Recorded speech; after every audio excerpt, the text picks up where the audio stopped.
He looked at me like I was the problem and said, "From now on, don't contact me first. I'll reach out when I need to."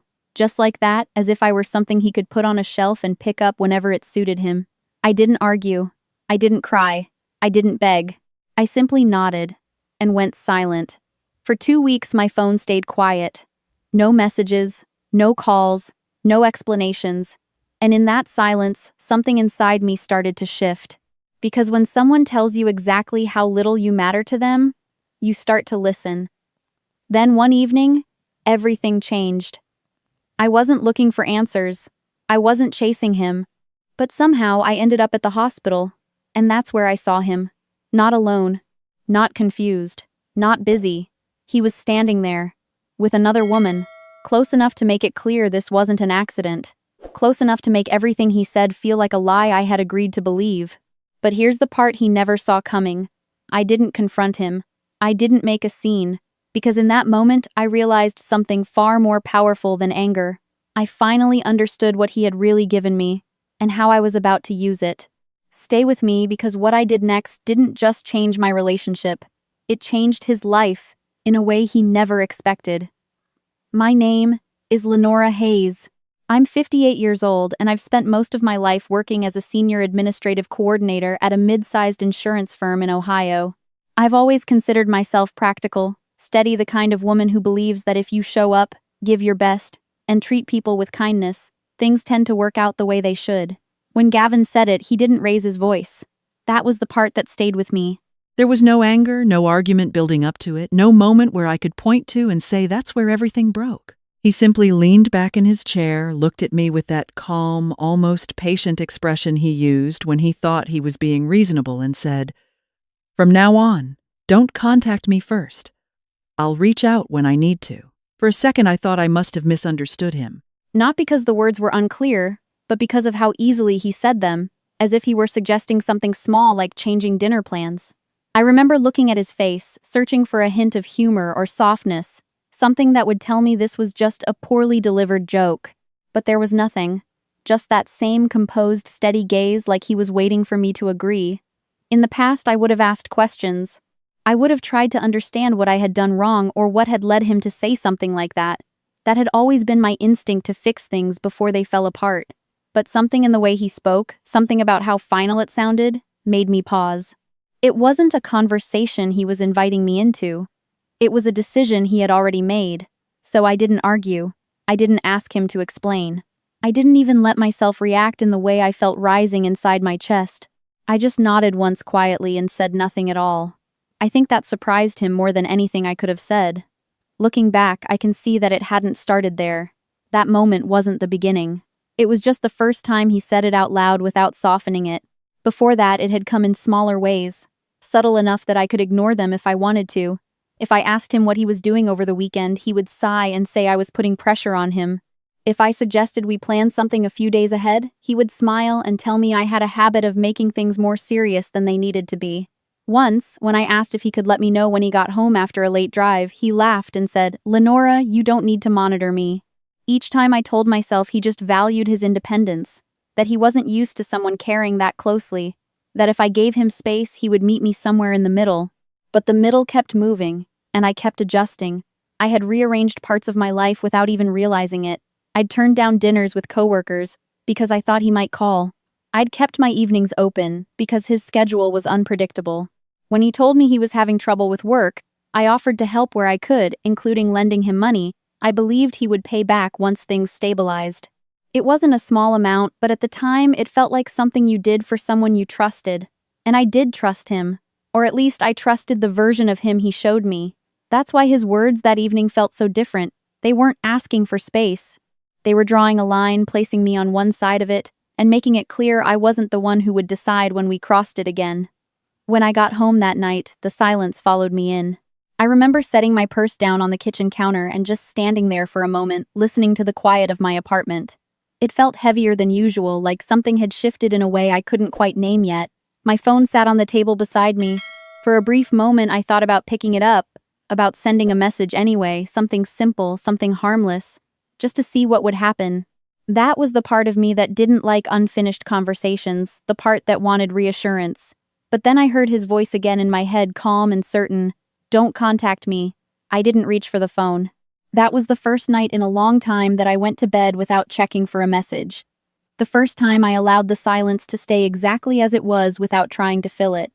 I told myself it was temporary, that he just needed time, that things would settle and we would talk again like we always did. But as the days passed, something inside me began to change. Not all at once, not in a way that was easy to notice, but slowly, like a quiet realization taking shape. The more the silence stretched, the less it felt like waiting for him, and the more it felt like I was finally hearing myself. By the end of that first week, I noticed I was no longer reaching for my phone out of habit. By the second, I realized I had stopped expecting it to ring. And somewhere in that quiet, I began to understand that what he had asked for wasn't distance, it was control. I didn't know yet how far that control extended, or how much of my life had already been shaped around it. I only knew that for the first time, I wasn't trying to earn my place in someone else's schedule.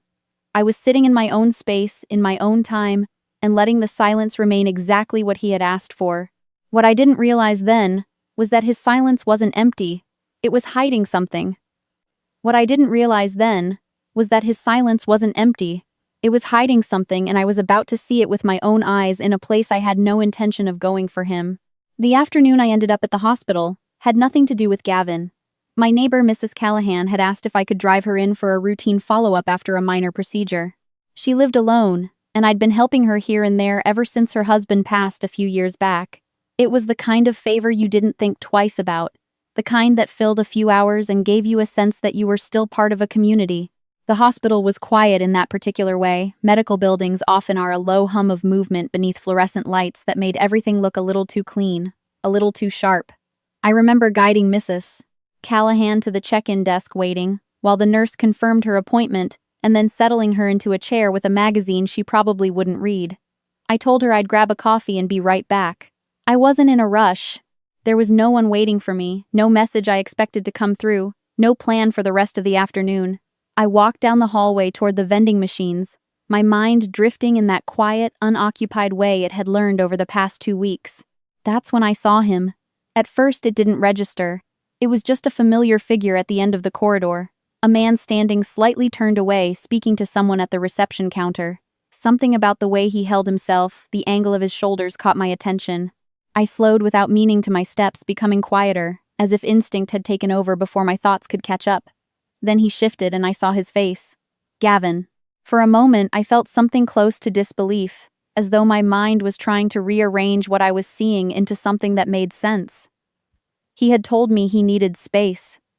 He had drawn that line so clearly, and yet here he was, not distant, not unreachable, but standing under the same harsh lights, close enough that I could hear the murmur of his voice if I stepped a little closer. I didn't step forward. I stayed where I was partially hidden by the corner of the hallway watching. He wasn't alone. The woman beside him stood close, not in the casual way strangers or acquaintances do, but in that quiet, unspoken closeness that comes from familiarity. Her hand rested lightly on the counter, and when she shifted, it brushed against his arm in a way that didn't look accidental. He didn't move away. I told myself there could be an explanation, that I didn't know who she was, that I didn't know why he was there. But even as that thought formed, I noticed something else. He had a clipboard in his hand, a set of forms he was reviewing with the receptionist. His posture was attentive, focused the way someone stands when they're responsible for something that matters. Then I heard the receptionist say his name, Mr. Mercer. If you could just sign here, we'll finalize everything for your wife's records. Wife. The word landed in a way that didn't feel immediate, more like a slow echo moving through me, searching for somewhere to settle. I didn't move. I didn't react. I simply stood there, letting the moment stretch, letting the meaning of that single word begin to take shape. The woman beside him shifted slightly, turning just enough for me to see her profile. She looked tired, the kind of tired that comes from something deeper than a long day. Her free hand moved instinctively to her abdomen, resting there in a protective gesture that felt intimate and automatic. Gavin glanced at her, his expression softening in a way I had rarely seen, directed at me, and for a brief second, he placed his hand over hers. It was a small gesture, but it was enough. A doctor approached them, speaking in a low, reassuring tone. You're both doing the right thing coming in early. Given everything she's been through, this follow-up is important. He looked at Gavin with a nod that carried a quiet approval. You've been very supportive through all of this. Gavin responded with a slight incline of his head, his voice calm, measured. We're just trying to stay ahead of things. I felt something tighten in my chest, not sharp, not overwhelming, but steady and undeniable. It wasn't just that he was there with another woman. It was the role he was playing, the way he fit into that moment so naturally, as though this was a part of his life that had been unfolding all along, just out of my sight. I stayed where I was, my body still, my mind moving in a different direction than it might have weeks earlier. There was no urge to walk up to him, no sudden need to demand an explanation. Instead, I found myself paying attention to details I might have missed before. The dates on the forms he signed, the way he answered questions without hesitation as though he'd done it before, the ease with which the staff spoke to him not like a stranger accompanying someone but like someone they recognized. This wasn't new. That realization settled quietly without drama, but with a weight that was impossible to ignore. I thought back to the past few months, to the times he had canceled plans at the last minute, to the evenings he had said he was dealing with things, the stretches of time when he had been just out of reach, but never quite gone. At the time, I had filled those gaps with trust. Standing there now, I saw how easily those same spaces could have been filled with something else. The receptionist handed him back the clipboard, and he stepped slightly aside, turning toward the woman again. She said something I couldn't fully hear, her voice low, but I caught a few words as I shifted just enough to listen. You said you'd handle it. His response was quieter, but I saw the brief tightening in his expression before it smoothed over. I will, he said. You don't need to worry about that. Handle it. I didn't need to ask what she meant. Not yet. The pieces weren't all in place, but they were starting to form an outline, something that felt larger than a simple explanation or a misunderstanding. I took a step back, then another, retreating down the hallway the same way I had come. My movements were slow, deliberate, not because I was afraid of being seen, but because I didn't want to break the clarity of what I had just witnessed. When I returned to Mrs. Callahan, she looked up from her magazine with a small smile. Everything all right, dear? I nodded, taking my seat beside her. Yes, I said, and my voice sounded steady even to me. Everything's fine. But as I sat there, the image of Gavin at that counter signing his name beside the word wife stayed with me. Not as a shock that overwhelmed me, but as a fact I couldn't unsee. And for the first time, I realized I wasn't just dealing with distance or confusion. I was standing at the edge of a story I had never been told. And for the first time, I wasn't interested in asking him to explain it to me. I wanted to see how far it went without him knowing I was looking. That evening, after I walked Mrs. Callahan back to her apartment and made sure she had everything she needed, I returned home with a kind of quiet focus I hadn't felt before. I didn't sit down right away. I didn't turn on the television or reach for a book. Instead, I went straight to the small desk in my living room, where I kept my laptop and a folder of personal documents. It wasn't panic that guided me, and it wasn't anger. It was something steadier, something more deliberate. I opened my banking app first. I had a general sense of what I had given Gavin over the past year, but I had never taken the time to see it all together. At the time, each transfer had felt reasonable, even temporary. A few hundred here when he said a client payment was delayed. A larger amount when he mentioned a problem with his car. A couple of times when he said he needed to cover something quickly and would make it right as soon as things settled. I had believed him because I wanted to, and because it seemed easier than questioning someone I cared about. Now I scrolled through the transactions slowly, one by one. The numbers added up faster than I expected. 1,200, 800, 2,000, another 1,500. As I moved further back, the pattern became clearer, not just in the amounts, but in the timing. There were clusters of payments often following the same types of conversations, the same reassurances that it was temporary, that it meant something, that I was there for him when things were difficult. By the time I reached the earliest transfers, I sat back in my chair and let out a breath I hadn't realized I was holding. $18,400. Seeing it as a single number changed everything. It was no longer a series of small decisions made in moments of trust. It was something substantial, something that required intention on his part, and a level of belief on mine that I hadn't fully examined until now. I closed the app and sat there for a moment, letting the weight of it settle. Then I opened my messages. I didn't reread everything. I didn't need to. Instead, I went to specific dates, the ones that now stood out in my mind after what I had seen at the hospital. Days when he had said he was dealing with family matters. Nights when he had told me he was too exhausted to talk. Weekends when plans had fallen through at the last minute. I compared them to the transaction dates. It wasn't exact, not perfectly aligned, but it was close enough to form a pattern. close enough to suggest that while I had been adjusting my life around his schedule, something else had been happening in those same spaces. I remembered the car. A few months back, Gavin had told me his was in the shop for longer than expected. He asked if he could borrow mine for a couple of days. I agreed without hesitation.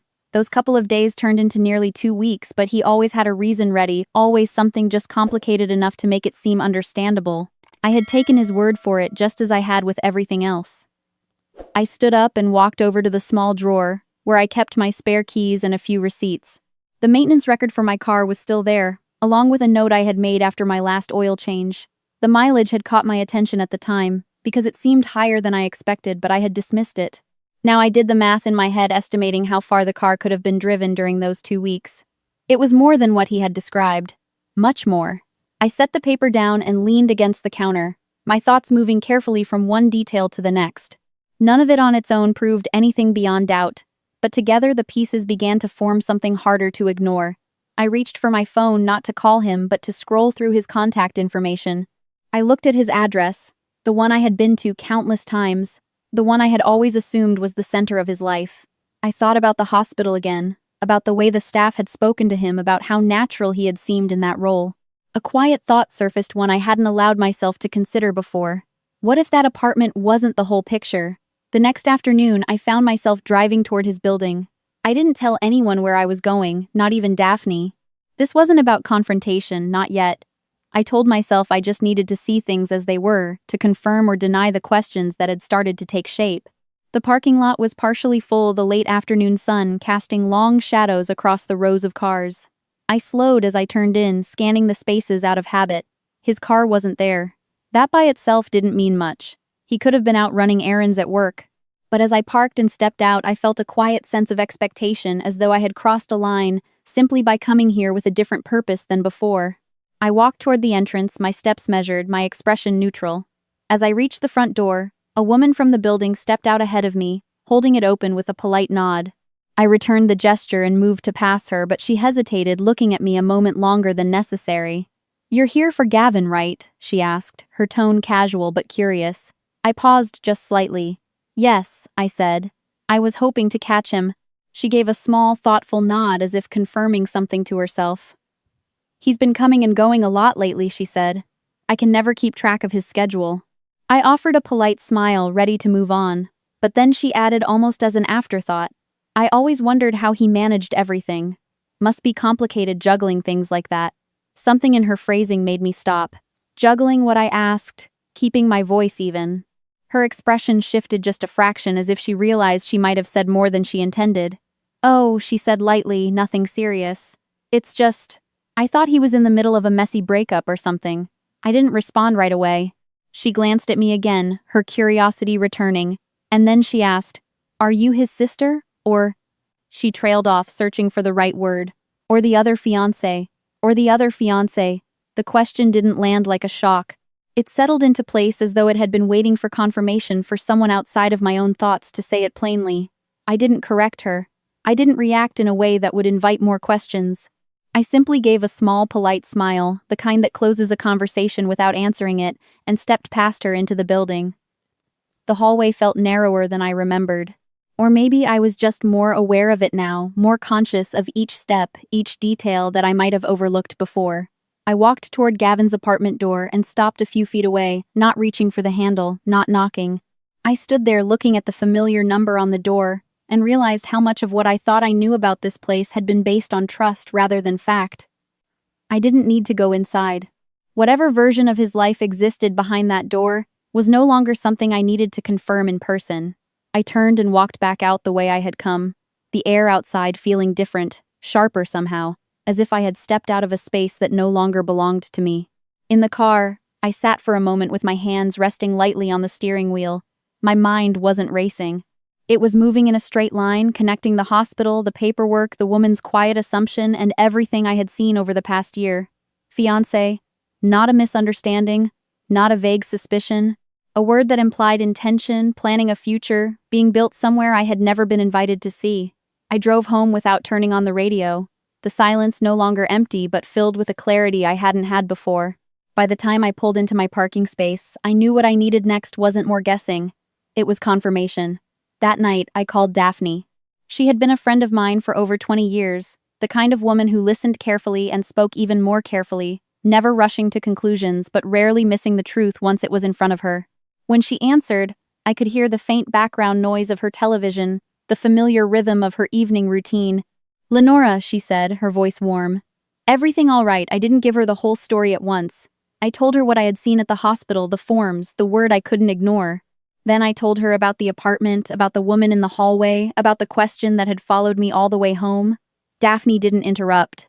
She let me finish, and when I did, there was a brief pause on the line, the kind that meant she was choosing her words. "Do you want the truth?" she asked gently. "Or do you want to be careful with it?" "The truth," I said. "Then you already know this isn't something small," she replied. "This isn't a misunderstanding you can clear up with a conversation. This is something that's been going on long enough for other people to notice patterns." I closed my eyes briefly, letting her words settle. "I don't want to confront him yet," I said. "Not until I understand exactly what I'm dealing with." "That's wise," she said. "And if you're thinking about finding out more, you need to be methodical about it. Not emotional. Treat it like you would anything important. Gather facts first." Her tone shifted slightly more practical now. "Start with what you can verify. Names, addresses, anything that connects him to that woman. If he's signing paperwork at a hospital, there will be records. Not that you can access them directly, but there are ways to confirm details without crossing lines." I listened, taking in each suggestion, each step that moved this from something personal and painful into something structured, something I could approach without losing control. "And Lenora," she added after a moment, "be prepared for the possibility that what you find won't make you feel better right away. Clarity doesn't always come with comfort." "I understand," I said, and I meant it.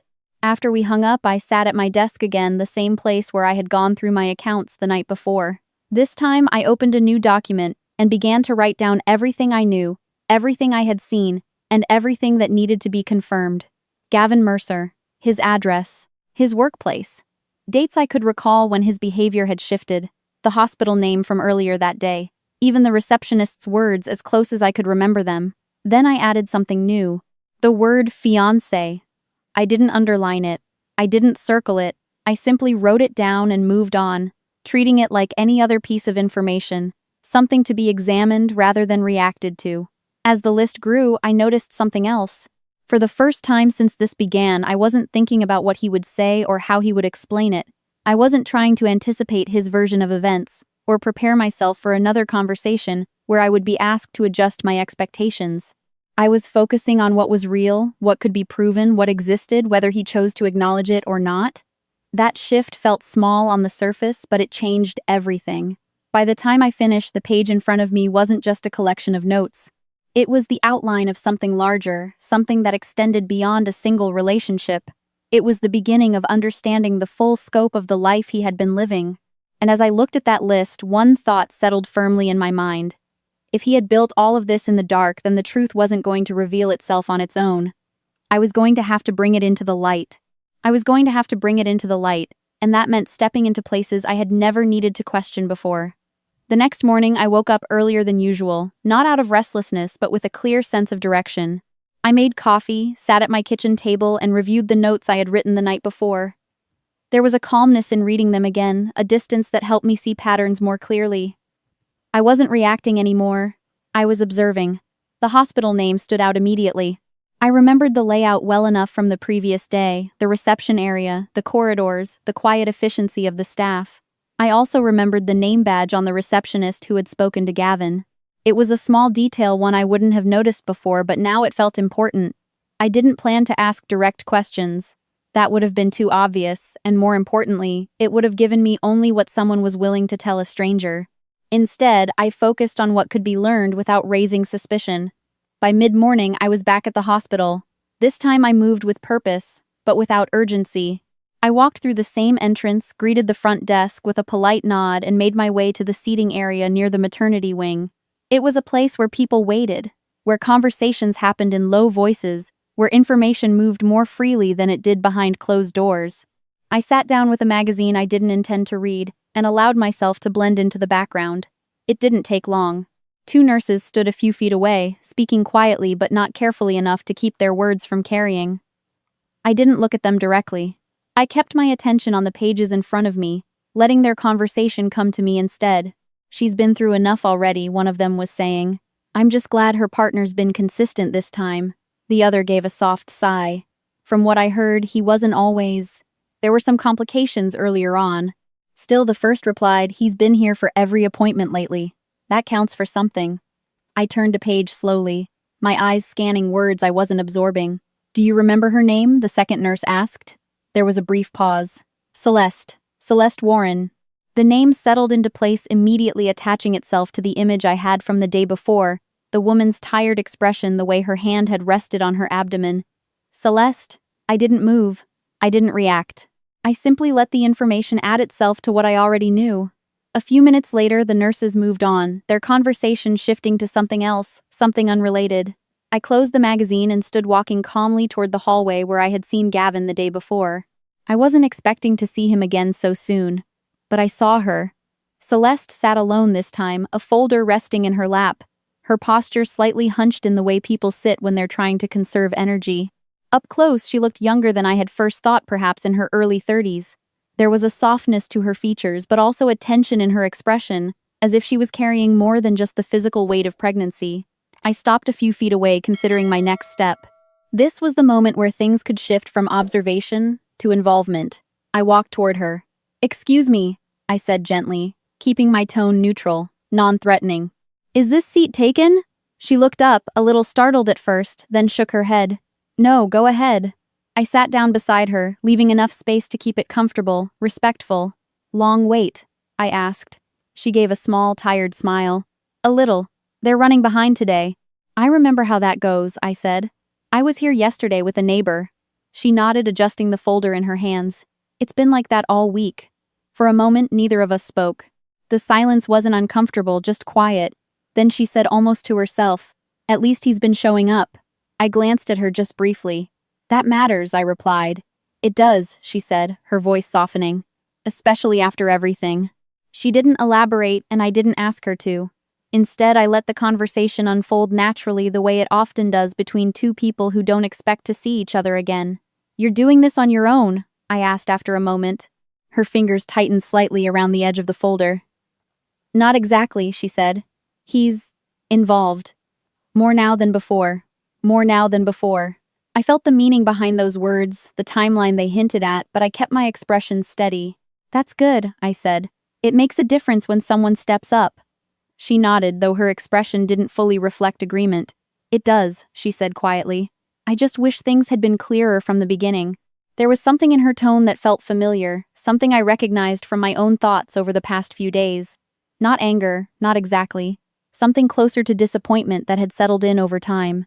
"I'm sorry," I said, and I meant it. She looked at me then, really looked as if trying to understand why a stranger would say that. "Thank you," she replied. A nurse called her name a moment later. "Celeste." She stood carefully gathering her things. Before she turned to go, she gave me a small, polite smile. "It was nice talking to you." "You too," I said. I watched her walk down the hallway, her steps slow but steady, her hand once again resting instinctively over her abdomen. I didn't follow. I didn't need to. I had what I came for. A name. A timeline. A glimpse into a version of Gavin's life that wasn't hidden by accident but by design.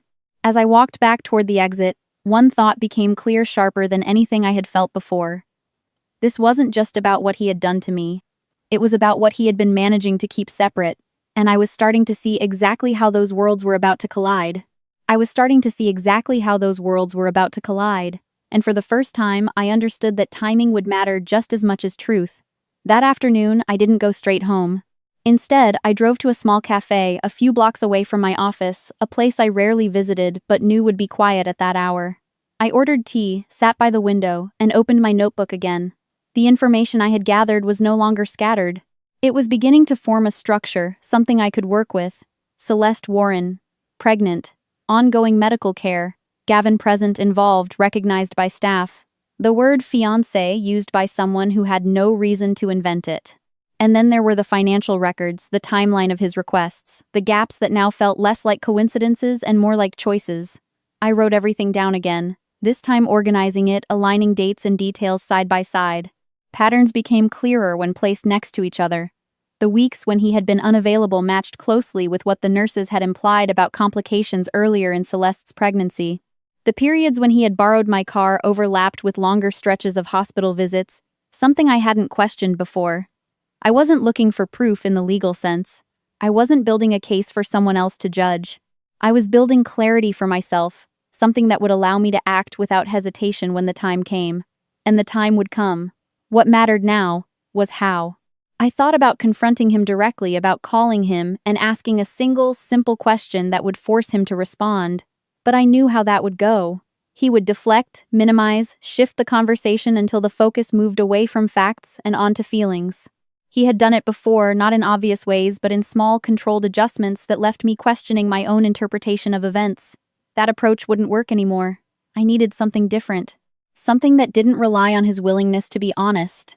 I closed the notebook and reached for my phone, scrolling through my contacts until I found a name I hadn't used in years. Martin Ellis. He had been a colleague at my office a long time ago, someone who had later moved into financial compliance work. We had stayed loosely in touch over the years, exchanging occasional messages, the kind that never fully faded but never stayed close either. What I remembered most about him was his attention to detail, his ability to see connections where others might miss them. I hesitated for a moment, then called. He answered on the third ring, his voice carrying a familiar steadiness. "Lenora, it's been a while." "It has," I said. "I hope I'm not calling at a bad time." "Not at all," he replied. "What's going on?" I didn't tell him everything. I gave him enough context to make my request reasonable without turning it into a personal story. I explained that I was trying to understand a series of financial transactions involving someone I had trusted, that I needed help making sense of patterns and possible connections. He listened carefully, asking a few precise questions that helped clarify what I already had. "Do you have documentation?" he asked. "Yes," I said. "Dates, amounts, transfers, it's all recorded." "And the person involved," he continued, "does he have any business dealings that might explain irregular cash flow? Contracts, commissions, anything like that?" "He's mentioned consulting work," I said, "but nothing consistent." There was a brief pause on the line. "All right," Martin said. "I can't access anything confidential, but I can help you analyze what you have. Sometimes patterns tell you more than direct answers." "That's exactly what I need," I replied. We agreed to meet the following day. When I ended the call, I felt a shift, not emotional but strategic. I wasn't just reacting anymore. I was bringing in someone who could look at this from the outside, someone who didn't have any personal investment in the outcome. That mattered. On the drive home, I thought about Gavin again, but differently this time. I wasn't thinking about what he might say or how he might respond. I was thinking about how he had managed to keep two separate narratives running at the same time, how he had adjusted his behavior depending on who he was, with what he needed, what version of himself he wanted to present. It wasn't accidental. It required planning, consistency, and a willingness to maintain those divisions over time. Which meant one thing. If I moved carefully, I wouldn't just uncover what he had done, I would expose how he had done it. When I got home, I checked my phone out of habit, not expectation. There was one new message, from him. It was brief, almost casual. "Hey, I've been busy. I'll call you later this week." I read it once, then again. There was no apology, no explanation, just a continuation of the arrangement he had set, as if nothing had changed, as if I were still waiting on his timing. I didn't respond. Instead, I set the phone down and looked back at my notebook, at the names, the dates, the connections that were beginning to take shape. For the first time since this started, I felt something close to certainty. He thought he was controlling the distance. What he didn't realize was that the space he created had given me exactly what I needed. Time to see clearly, time to prepare, and time to decide exactly when everything he had kept separate would come together in a way he couldn't avoid. He thought he was controlling the distance, but by the next morning I was no longer moving within the space he had defined. I was stepping outside of it entirely. I met Martin at his office just after 10. It was a modest place, quiet, organized in a way that reflected the kind of work he did. He greeted me with a firm handshake and a thoughtful look that told me he was already assessing more than what I had said on the phone. We sat across from each other at a small conference table, and I laid out everything I had brought. Bank statements, printed transaction histories, a timeline I had written out the night before. I didn't rush through it. I walked him through each piece carefully, the way he had once taught me years ago when we worked together, making sure the information spoke clearly on its own. He didn't interrupt. He reviewed each document with steady attention, occasionally making a small note in the margin or asking a brief question to clarify a detail. After a while, he leaned back slightly, folding his hands together. "These aren't random," he said. I nodded. "I didn't think they were. They follow a pattern," he continued. "Not just in timing, but in purpose. Look here." He turned one of the pages toward me and pointed to a cluster of transactions. "These happen in close succession within days of each other. That usually means there was an immediate need for funds. Medical?" I asked, keeping my tone neutral. "It's possible," he said. "But what stands out more is consistency. This isn't someone asking for help once or twice. This is someone who has integrated your support into their regular financial behavior." I let that settle. He moved to another page. "And this," he added, tapping a different section, "these larger amounts, they come at moments where there's a gap elsewhere.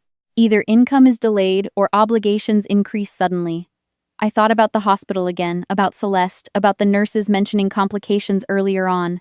"So he wasn't just borrowing," I said slowly. "He was relying on it." "Yes," Martin replied. "And more importantly, he expected it." There was a difference between those two things, and hearing it stated so plainly made it impossible to ignore. He gathered the documents into a neat stack and looked at me directly. "You said you're not looking to involve legal action right now. Is that still the case?" "For now," I said. "I need to understand everything first." He nodded. "Then your next step isn't to confront him. It's to decide what outcome you want. Because whatever you choose, you'll need to control the setting."